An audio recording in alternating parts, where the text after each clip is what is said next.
Depuis la version 2.30 d'Astro Colibri, il est possible d'exporter les résultats d'un ConeSearch au format VO table pour pouvoir le réinsérer dans l'écosystème virtuel Observatory. C'est ce que l'on va essayer de mettre en évidence et de voir avec un cas particulier. Donc l'idée ici est de appliquer tout ça à une supernova certes un peu ancienne, euh, mais c'est tout à fait volontaire. Vous allez voir pourquoi. 2025 COE. On récupère l'événement. Voilà.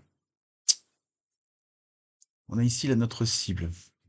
On va réaliser un ConeSearch. Alors, on a divers paramètres qui vont rentrer en compte, notamment le choix de l'observatoire. On a tout un tas d'observatoires fournissant des résultats complètement différents, quelle que soit la bande de fréquence, radio, haute énergie, enfin ainsi de suite. Euh, et deuxième paramètre, le type d'événement. Burst radio, paramètre, enfin, transient optique, supernova, ainsi de suite. Et le troisième paramètre super important, c'est le créneau temporel, ici. Donc on a la date de départ, la date de fin. Je vais lancer mon ConeSearch, par exemple, ici. Ce ConeSearch va avoir un rayon de 10 degrés, ce qui est plutôt large, et ce qui fait qu'on peut avoir pas mal de résultats, pas mal de... Voilà. On a donc notre rayon ici, enfin notre diamètre de 20 degrés du coup, notre rayon de 10, autour de 20-25 CO. Et dans ce ConeSearch, avec ces paramètres d'observatoire et ces éléments ici que l'on a sélectionnés, on trouve 11 résultats. OK. En changeant ces paramètres, évidemment, on trouverait des résultats un nombre de résultats différents. Euh, ce, ces 11 événements, on va maintenant, et c'est tout là un petit peu la nouveauté de la version 2.30, on va les exporter. Voilà, par ici. Non pas au format JSON, mais au format VOTable. OK. Et là, il m'a créé le fichier astrocolibri events.xml, qui est le fichier recherché. Parfait. Maintenant, ce fichier, on va l'ouvrir avec Topcat. Load table. Je vais directement dans System Browser, puisque, oups, voilà. Il pointe directement sur le téléchargement. Je l'ai là, mon fichier. Astrocolibri events.xml. Je l'ouvre. On retrouve bien nos 11 éléments avec 9 colonnes. Pour voir ce que ça donne, voilà. 9 colonnes et mes 11 éléments. Ce qui va m'intéresser surtout, c'est cette colonne, puisque c'est elle qui va... C'est avec cette colonne que je voudrais fabriquer les labels qu'on verra plus tard. Donc cette colonne-là, je vais la supprimer. Pour la supprimer, rien de plus facile, via cette icône.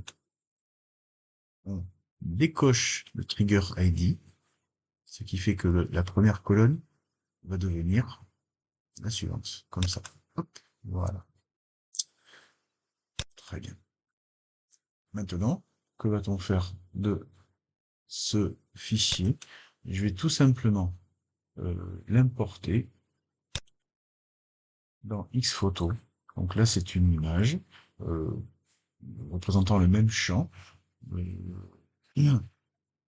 et qui est déjà placeholder. Donc mon fichier de Top4, je l'envoie vers Xphoto.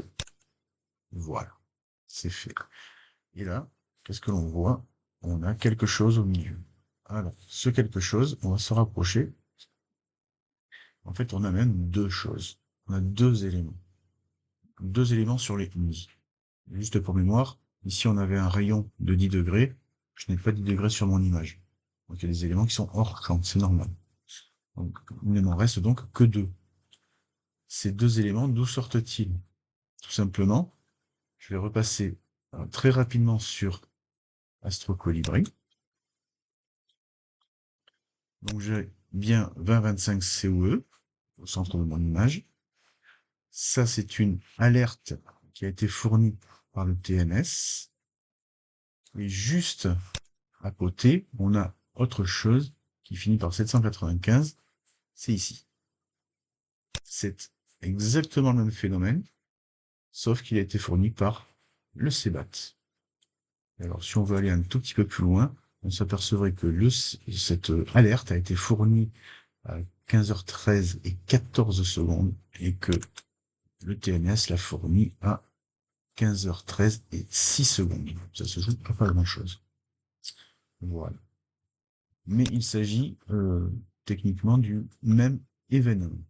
Ok. D'ailleurs, on pourrait très bien aller regarder pour cet événement-là.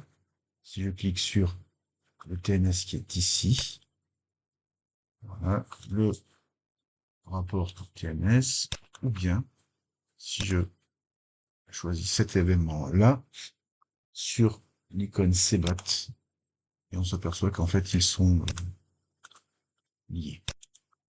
Ok. Donc là, en fait, ce que l'on vient de voir, c'est que il est possible de générer un cone search que l'on va paramétrer avec l'observatoire, le type d'événement et le créneau temporel. On va générer ce cone search sous forme d'un fichier VO table que l'on va pouvoir réinsérer dans l'écosystème de l'Ivoire. Et donc, envoyer le fichier sur, par exemple, ici, Xphoto. Ça marche. Maintenant, on pourrait s'arrêter là. Juste une petite chose. Si je regarde Aladdin. Avec Aladdin, on peut également faire la même chose. Je prends mon image. Je vais aller assez vite. Je vais prendre mon image, qui est déjà taille solvée, et je vais l'envoyer sur Aladdin. Ok. Voilà. Aladdin est en capacité, dans la multiplicité de catalogues qu'il propose, d'aller faire une requête Astro Colibri. On l'aurait ici, alors. Il suffit de taper Astro Colibri, on aura directement ça. Je charge les éléments issus de cette requête qu'a fait Aladdin. On s'aperçoit qu'il y a trois éléments dans notre image, mais que notre supernova qui est quasiment au centre n'apparaît pas. Première chose. Et on a également des éléments hors temps. Donc cela, on ne les verra pas.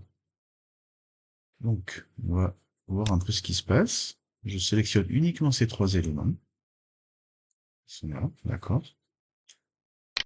J'en fais une nouvelle table. Très bien. Celle-là, je la sors.